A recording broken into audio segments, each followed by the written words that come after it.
Toon Bells। जंगल में सर्दी का कहर। यार ये कालू कौवा और उसकी पत्नी तो बहुत ही परेशान करते हैं, हमें चैन से जीने ही नहीं देते। अपना घर तो बना नहीं रहे और हमारे घर को बनने नहीं दे रहे। दोनों बहुत ही ज्यादा शैतान हैं। हाँ, पर तुम चिंता मत करो, इन्हें तो समय सबक सिखाएगा।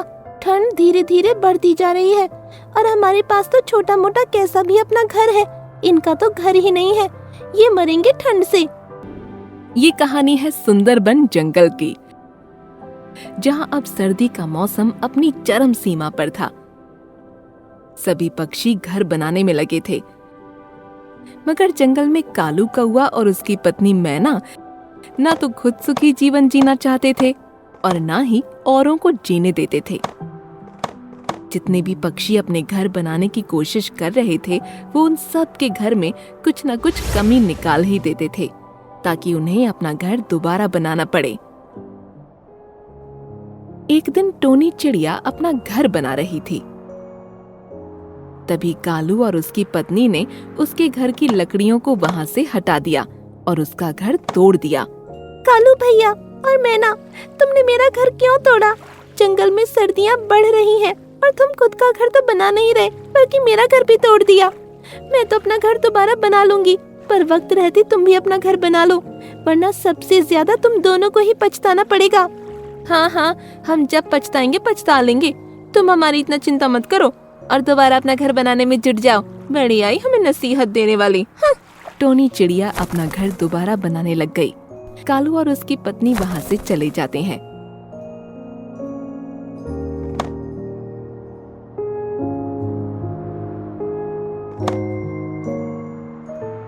अगले दिन कुछ चिड़िया साथ में बैठी बातें कर रही थीं।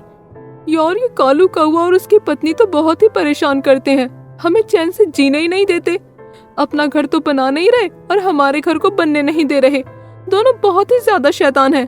हाँ, पर तुम चिंता मत करो, इन्हें तो समय सबक सिखाएगा। ठंड धीरे धीरे बढ़ती जा रही है और हमारे पास तो छोटा मोटा कैसा भी अपना घर है, इनका तो घर ही नहीं है। ये मरेंगे ठंड से। हाँ, तुम दोनों ने सही कहा। अब हमें खाना भी इकट्ठा करना पड़ेगा, क्योंकि धीरे धीरे ठंड हो रही है, फिर ठंड में बाहर उड़ा नहीं जाता।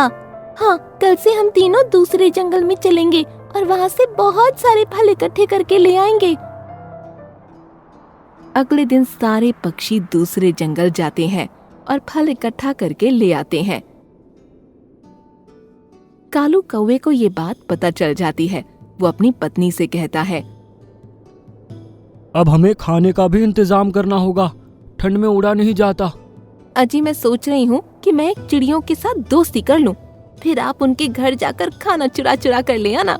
हाँ, ये तो बढ़िया तरकीब है। हमें मेहनत भी नहीं करनी पड़ेगी और खाने का इंतजाम भी हो जाएगा। अगले दिन मैना आपस में सारी चिड़ियों के घर जाती है और उनसे माफी मांगती है।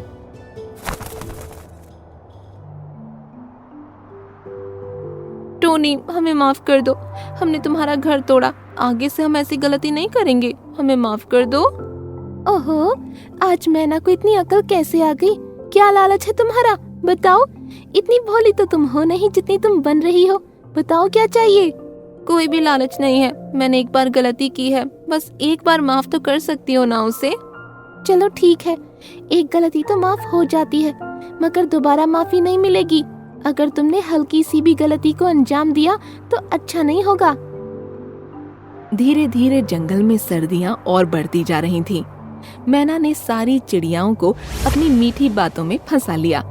वो रोज उनके घर जाकर बातें करने लगती और दूसरी तरफ कालू सबके घर जा जाकर थोड़ा थोड़ा खाना चुरा रहा था। एक दिन लूसी घर पर ही सो रही थी, क्योंकि उसकी तबीयत खराब थी। कालू चुपके से उसके घर में घुस गया और खाना चुराना शुरू कर दिया। इतने ही उसके हाथों से बर्तन गिर गया और लूसी उठ गई। लूसी ने देखा कालू के हाथ में एक थैला था जिसमें खाना था। तुम यहाँ क्या कर रहे हो? तुम और तुम्हारी बीवी अपने गंदे कामों से बाज नहीं आओगे ना? इसलिए ही तुमने हम सब से माफी मांगी थी, ताकि तुम हमारा राशन चुरा सको। तुम्हें जरा सी भी मेहनत ना करनी पड़े और फ्री में खाना मिल जाए। ऐसा कुछ भी नहीं है, ये आपका खाना गिर गया था, मैंने उठा लिया। ले लो अपना खाना और हमें माफ कर दो, गलती हो गई। लूसी ने ये बात सारी चिड़ियाओं को बता दी और मैना को भी सब अपने घर से बाहर निकाल देते हैं और उन्हें माफी भी नहीं मिलती और सब उनसे बात भी नहीं करते। एक दिन काफी ठंड पड़ती है। सारे पक्षी अपने अपने घरों में चले गए, पर कालू और उसकी पत्नी ठंड में एक पेड़ पर बैठे कांप रहे थे। हमसे बहुत बड़ी गलती हो गई। इससे तो हम भी अपना घर बना लेते। आज इतनी सर्दी में हम कांप रहे हैं और सब पक्षी मजे में अपने घर में हैं। अजी, आप बिल्कुल सही कह रहे हो। मुझे तो बहुत ठंड लग रही है। अब हम क्या करेंगे? ठंड के मारे मैना की तबीयत खराब होने लगी। साथ ही काफी बर्फ पड़ने लगी, जिससे मैना को काफी ठंड लग गई और उसे बहुत तेज बुखार हो गया। कालू फिर सभी पक्षियों के घर मदद के लिए गया, पर कोई उसकी मदद करने के लिए आगे नहीं आया। फिर वो थक कर टोनी चिड़िया के पास गया। टोनी, मेरी पत्नी की ठंड से बहुत तबीयत खराब हो रही है। हमारी मदद करो, कहीं उसे कुछ हो ना जाए। मैंने तुम दोनों से पहले ही कहा था मेहनत करके घर बना लो, पर तुमने मेरी बात नहीं सुनी। और वैसे भी तुम झूठे हो। क्या पता ये भी तुम्हारा कोई झूठ हो। चले जाओ यहाँ से। कालू कौवा रोने लगा और अपने हाथ जोड़कर टोनी से बोला, आज तक मैंने और मेरी पत्नी ने बहुत गुनाह किए हैं, पर आज हमें तुम्हारी मदद की बहुत जरूरत है। प्लीज हमारी मदद करो। टोनी चिड़िया कालू कौवे के आंसू देखकर पिघल गई और मैना और कालू को अपने घर में शरण दे दी और साथ ही पूरी रात मैना का ध्यान रखा। उसके सिर पर ठंडे पानी की पट्टी रखी, जिससे मैना का बुखार कम हो गया। अगली सुबह जब मैना उठी तो वो टोनी चिड़िया से बोली, टोनी, तुम बहुत अच्छी हो। आज तक हमने तुम्हारे साथ इतना बुरा किया, तब भी तुमने मेरी जान बचाई। मैं तुम्हारा ये एहसान कभी नहीं भूलूंगी। उस दिन के बाद से कालू और उसकी पत्नी सुधर गए। साथ ही मैना और टोनी बहुत अच्छे दोस्त बन गए। कालू ने अपनी पत्नी के साथ मिलकर अपने लिए बहुत सुंदर घर बना लिया और साथ ही सब पक्षी भी उनके साथ खुशी खुशी रहने लगे। इस कहानी से सीख मिलती है कि समय को व्यर्थ नहीं करना चाहिए, वरना समय हमें अपनी वैल्यू समझा ही देता है। बारिश में घमंडी पपीते का पेड़। मैं तो खुद को बड़ा खुशनसीब समझता हूँ कि मुझ पर इतने रसीले फल लगते हैं, बल्कि जब मेरे फल खत्म हो जाते हैं तो मेरा मन तो बड़ा उदास हो जाता है। अरे पपीते, तुम हंस क्यों रहे हो? इसमें हंसने जैसी क्या बात है? हंसू नहीं तो और क्या करूं? देखो तो, बड़ी बड़ी बातें कर भी कौन रहा है, जिसके ऊपर फल भी इतना छोटा लगता है कि खाने से पहले ही खत्म हो जाता है। देखो पपीते, तुम्हें इस तरह से जामुन का दिल नहीं दुखाना चाहिए।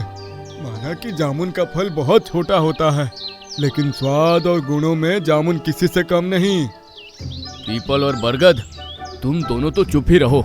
किसी को आज तक कभी एक फल खिलाकर पेट भरा है, जो बड़े बड़े उपदेश दे रहे हो?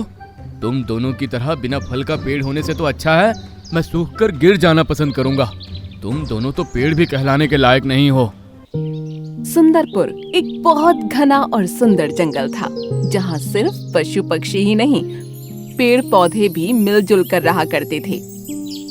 आम, अमरूद, पपीता, जामुन, पीपल और बड़, यूं तो बहुत से पेड़ लगे थे, लेकिन पपीता बाकी पेड़ों से अलग था।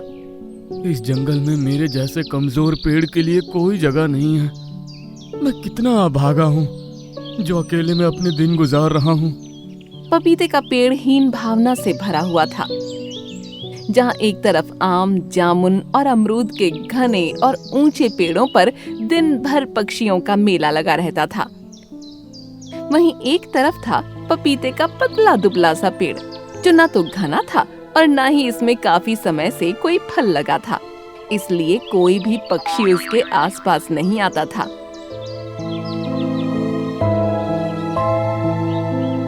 अरे वाह, ये चिड़िया तो बड़ी सुंदर है और देखने में इस जंगल की भी नहीं लगती। मैं इसे बुलाकर अपने पेड़ पर घोंसला बनाने के लिए कहता हूँ। अगर इसके साथ मेरी दोस्ती हो जाएगी तो मेरा अकेलापन भी दूर हो जाएगा। रिमझिम चिड़िया, तुम्हारे पंखों का रंग तो बहुत सुंदर है। मुझे ऐसा लगता है तुम बाकी पक्षियों से अलग हो, इसलिए तुम्हें अपना घोंसला भी बाकी पक्षियों से अलग ही बनाना चाहिए। अरे पपीते, मैं बाकी पक्षियों से अलग नहीं रहना चाहती। मुझे सभी पक्षियों के साथ मिलजुल कर रहना पसंद है। जामुन के ऊंचे पेड़ पर घोंसला बनाने के लिए ही तो दूसरे जंगल से उड़कर मैं यहाँ आई हूँ। लेकिन देखो ना, वहाँ आम, जामुन और पीपल पर कितनी भीड़ है। मैं तो तुम्हारे भले के लिए ही कह रहा था। मेरे ऊपर एक भी पक्षी का घर नहीं है। तुम यहाँ पर बड़े आराम से रह सकती हो, और फिर मेरे जैसा अच्छा दोस्त भी तो मिलेगा ना। मुझे माफ करो पपीते, लेकिन तुम्हारे पत्तों में ना तो छांव है और ना भी पेड़ पर कोई फल लगता है। मैं यहाँ घोंसला नहीं बना सकती।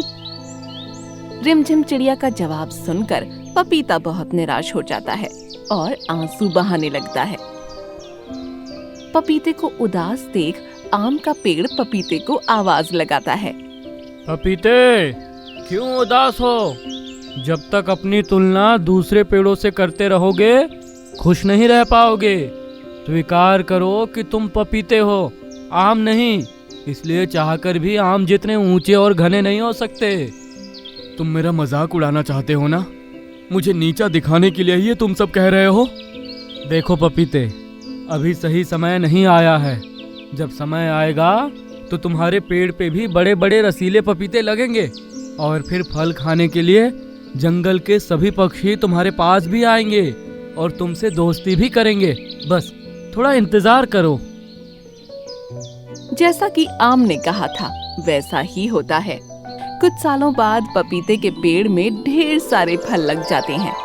अपने फलों को देखकर पपीता फूला नहीं समा रहा था और घमंड में चूर हो गया था। एक दिन, अरे बरगद दादा, बारिश शुरू हो गई और उसी के साथ मेरे ऊपर लगे सारे फल खत्म हो गए। फल टूटने के बाद मैं बड़ा हल्का हल्का महसूस कर रहा हूँ। अरे आम के पेड़, ऐसी बातें क्यों करते हो? ये तो तुम्हारा सौभाग्य है कि तुम्हारे ऊपर इतने स्वादिष्ट रसीले फल लगते हैं, जिसके लालच में सभी पशु पक्षी तुम्हारी तरफ खींचे चले आते हैं। मुझसे पूछो, फल के बिना जीना कैसा होता है? बरगद दादा बिल्कुल ठीक कह रहे हैं। मुझे भी इस बात का ताउम्र अफसोस रहेगा कि मैं इस जंगल के पशु पक्षियों का पेट भरने के लिए कुछ दे नहीं सकता। और एक तुम हो, तुम्हारे ऊपर हर बरस इतने रसीले आम लगते हैं, जिन्हें खाकर ना जाने कितने पशु पक्षियों की भूख शांत होती है। तुम्हें तो खुश होना चाहिए। बिल्कुल ठीक कहा बरगद और पपीते भाई ने। मैं तो खुद को बड़ा खुशनसीब समझता हूँ कि मुझ पर इतने रसीले फल लगते हैं। बल्कि जब मेरे फल खत्म हो जाते हैं तो मेरा मन तो बड़ा उदास हो जाता है। जामुन की बात सुनकर पास में ही गर्व से तनकर खड़े पपीते के पेड़ ने एक जोर का ठहाका लगा दिया। अरे पपीते, तुम हंस क्यों रहे हो? इसमें हंसने जैसी क्या बात है? हंसू नहीं तो और क्या करूं? देखो तो, बड़ी बड़ी बातें कर भी कौन रहा है, जिसके ऊपर फल भी इतना छोटा लगता है कि खाने से पहले ही खत्म हो जाता है। देखो पपीते, तुम्हें इस तरह से जामुन का दिल नहीं दुखाना चाहिए। माना कि जामुन का फल बहुत छोटा होता है, लेकिन स्वाद और गुणों में जामुन किसी से कम नहीं।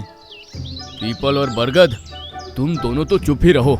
किसी को आज तक कभी एक फल खिलाकर पेट भरा है, जो बड़े बड़े उपदेश दे रहे हो? तुम दोनों की तरह बिना फल का पेड़ होने से तो अच्छा है मैं सूख कर गिर जाना पसंद करूंगा। तुम दोनों तो पेड़ भी कहलाने के लायक नहीं हो। पपीते, तुम्हें इस तरह की बातें नहीं करनी चाहिए। पीपल और बरगद के पास फल नहीं है, लेकिन उनकी बड़ी और भारी शाखों में कितने पक्षियों का बसेरा है, ये बात तो तुम जानते ही हो। पीपल और बरगद की ठंडी छांव गर्मी में कितने पक्षियों को ठंडक देती है, ये क्या किसी से छिपा है? सभी पक्षियों को बरगद और पीपल का पक्ष लेते देख पपीता बहुत गुस्सा हो जाता है। अरे ठीक है, जाओ जाओ, तुम सब तो एक ही थाली के चट्टे बट्टे हो। वैसे भी तुम्हारे साथ मेरी कोई बराबरी नहीं है। कहाँ मेरे इतने बड़े बड़े रसीले फल और कहाँ तुम लोगों के छोटे छोटे फल, जिसमें किसी भी पक्षी का पेट नहीं भर सकता। छोटे लोग छोटी बात ही करेंगे। मेरी अब तुम लोगों से कोई बराबरी नहीं है। पपीते, तुम तो घमंडी हो गए हो और घमंड में चूर होकर सबका दिल दुखा रहे हो। अब जब मेरे अंदर घमंड करने लायक बात है तो हाँ, कर रहा हूँ मैं घमंड। जिसके अंदर गुण हो तो वो लोग भी घमंड कर लेना। बहस करके सारा मूड ही खराब कर दिया। इतनी अच्छी ठंडी ठंडी हवा चल रही है, मैं तो भी आराम से हवा का आनंद लूंगा। आम दादा, छोड़ो ना पपीते को, मेरी बात सुनो। बारिश का मौसम शुरू हो गया है, आपके फल तो खत्म हो गए, अब हम कैसे अपना पेट भरेंगे? आपके रसीले आम के लिए ही तो हमने यहाँ घोंसला बनाया था। टुक टुक, क्यों चिंता करती हो? आम के फल खत्म हो गए तो क्या हुआ? मेरी ओर देखो, बरसात आते ही मेरे ऊपर कितने फल आ गए हैं। आप सभी आराम से मेरे फल खाकर अपना पेट भर सकते हो। बेचारी टुक टुक की भी क्या गलती है। जब सामने इतना हरा भरा पपीते का पेड़ खड़ा हो जिस पर इतने बड़े बड़े पपीते लगे हों, तो फिर उन पपीतों के सामने तुम्हारे छोटे छोटे अमरूद कहाँ दिखाई देने वाले हैं। टुक टुक, जाने दो उन्हें, तुम तो मेरे पास आओ और आराम से मेरे पपीते खाकर अपना और अपने परिवार का पेट भरो।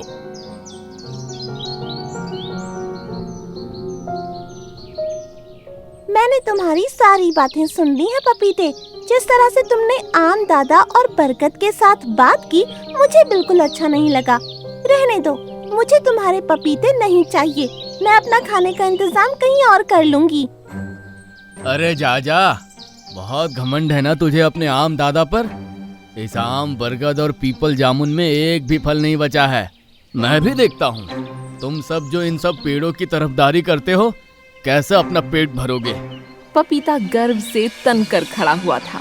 कुछ समय पहले तक पक्षियों को प्यार से अपने पास बुलाने वाला पपीता फल लगने के बाद इतना घमंडी हो गया था कि जंगल के पेड़ पौधे हों या पक्षी, किसी से भी सीधे मुंह बात तक करने को तैयार नहीं था। पिछले कई दिनों से लगातार बारिश हो रही है। मैं दाने की तलाश में कहीं भी नहीं जा पा रही। अमरूद के पेड़ के भी सभी फल खत्म होने को आए हैं। समझ नहीं आता, अगर बारिश नहीं रुकी तो भोजन का इंतजाम कैसे होगा? अरे टुक टुक, इतनी परेशान क्यों नजर आ रही हो? तुमने खाना खाया है या नहीं? दादा, ना तो मैंने खाया है, ना ही 2 दिन से मेरे बच्चों ने कुछ खाया है। सबको भूख लगी है, लेकिन इतनी तेज बारिश में समझ नहीं आता कहाँ से भोजन का इंतजाम करूं। अरे टुक टुक, तुम चिंता क्यों करती हो? देखो ना, पपीते के पेड़ पर कितने बड़े बड़े पपीते लटके हैं। अब कोई भी पेड़ अपने फल खुद तो खा नहीं सकता। ये फल तो तुम लोगों के लिए ही है। जाओ और जाकर पपीते से एक फल मांग लो। आम दादा ठीक कह रहे हैं, पिछली बातों को भुला दो और पपीते के पेड़ के पास जाकर एक पपीता ले आओ। मेरे घोंसले में तो अभी 1-2 दिन का खाना बचा है। अगर अगले 2 दिन में बारिश न रुकी तो फिर मेरे पास भी पपीते से मांगने के अलावा और कोई चारा नहीं बचेगा।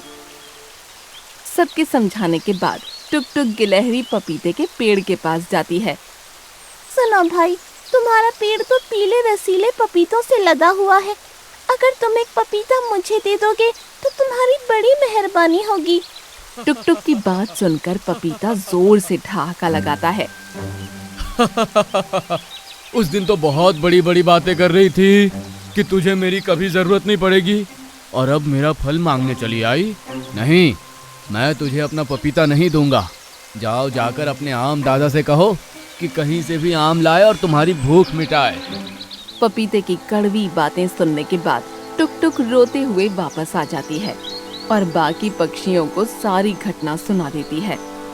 ये तो पपीते ने बहुत गलत बात कही, उसे ऐसा नहीं करना चाहिए था।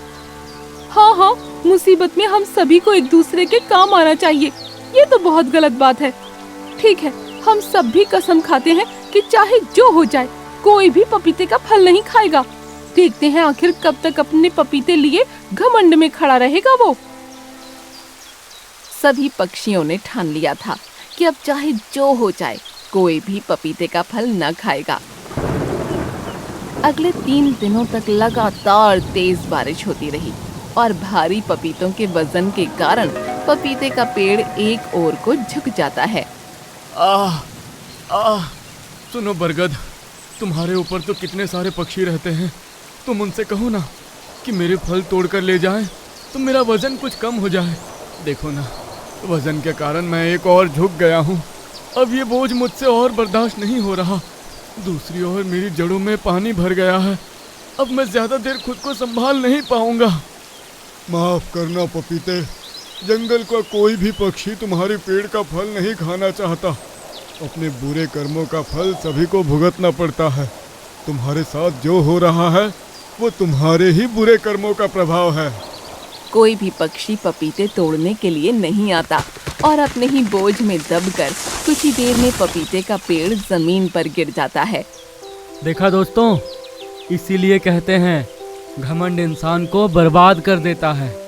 जिन फलों का इस पपीते को घमंड था, आज उन्हीं फलों के बोझ के कारण ये टूटकर मिट्टी में मिल गया। जंगल के सभी पक्षियों को आज एक बड़ी सीख मिली थी कि घमंड किसी को भी खत्म कर सकता है। इसलिए सबके साथ मिलकर रहना चाहिए।